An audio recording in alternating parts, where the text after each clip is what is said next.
যারা গণহত্যার মতো ভয়াবহ অপরাধ করেছে তাদের আইনের আওতায় আনা জরুরি, এতে ভবিষ্যতে কেউ এমন অপরাধ করার সাহস কম হয়।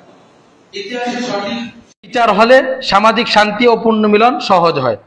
ভবিষ্যতের জন্য শিক্ষা, বিচার একটি বার্তা দেয় যে এই ধরনের অপরাধ আর কখনো সহ্য করা হবে না। এটি ভবিষ্যৎ প্রজন্মকে শিক্ষা দেয় সহিংসতা নয়, ন্যায় বিচার পথে বেছে নিতে।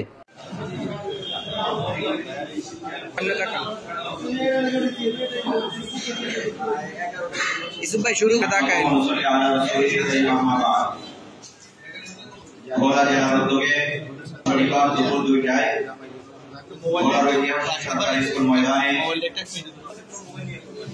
প্রয়োজনীয় রাষ্ট্র সংস্কার, গণহত্যার বাংলাদেশের মুহতারাম আমির আলহাজ হযরত মাওলানা মুফতি সৈয়দ মোহাম্মদ রেজাউল করিম আমাদের প্রস্তুতি এবং গণসমাবেশের উদ্দেশ্য, লক্ষ্য কার্যক্রম চলমান এবং আপনারা কতটুকু পরিমাণ আমাদেরকে সহযোগিতা করবেন সর্বদা।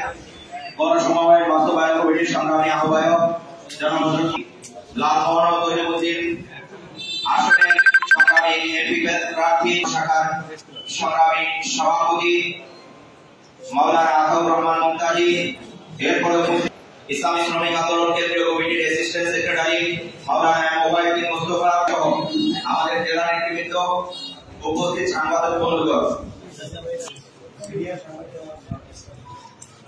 আমাদের জেলা কমিটির শিক্ষক সাংস্কৃতিক